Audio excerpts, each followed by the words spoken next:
Il a joué le Joker et honnêtement, ce rôle a changé sa vie à tout jamais. Dans l'exploration d'aujourd'hui, on va se plonger dans la chronique d'un véritable chef-d'œuvre, mais aussi d'une immense tragédie. C'est troublant quand on y pense. Juste avant sa disparition, il confiait ceci.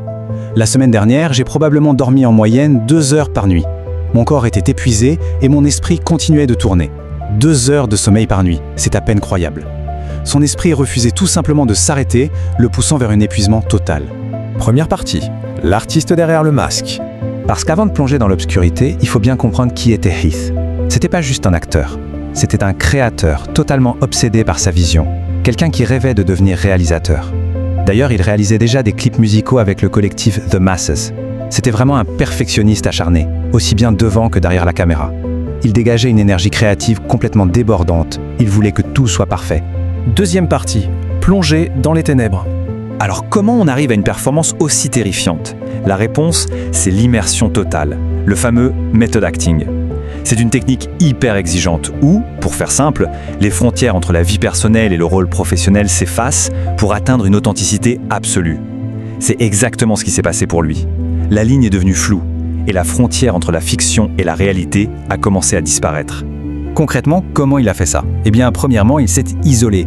Il s'est coupé du monde extérieur pendant plusieurs semaines. Ensuite, il a tenu ce fameux journal intime, un recueil complètement obsessionnel du Joker.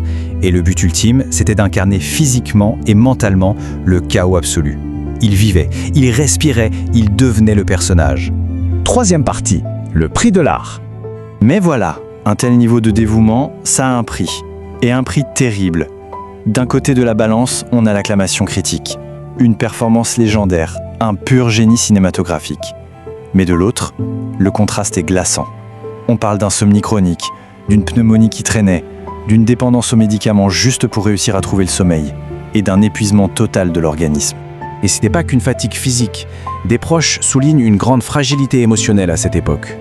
On rapporte qu'il était, je cite, profondément malheureux. Heath était devenu d'une certaine manière un homme brisé. Quatrième partie, une tragédie accidentelle. Évidemment, après le drame, les rumeurs les plus sombres ont circulé. Mais face à ça, on a une vérité froide et clinique, le rapport officiel du médecin légiste de New York. Et ce document confirme sans appel que c'était une mort purement accidentelle. C'est terriblement tragique, mais ce n'était pas un geste intentionnel.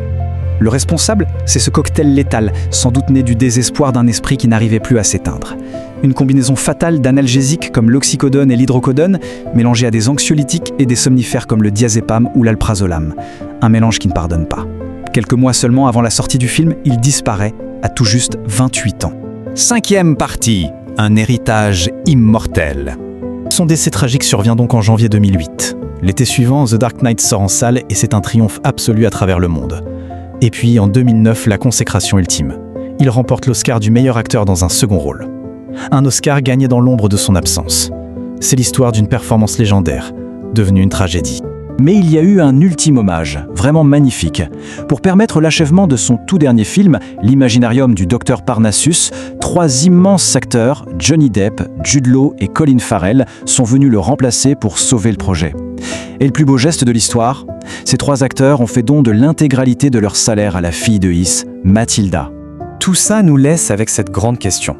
Comment l'industrie du cinéma peut-elle, et doit-elle, mieux protéger la santé mentale de ces artistes qui sacrifient littéralement tout pour leur art? L'art doit-il exiger le sacrifice ultime? C'est une réflexion vraiment indispensable pour protéger ceux qui donnent tout, pour nous.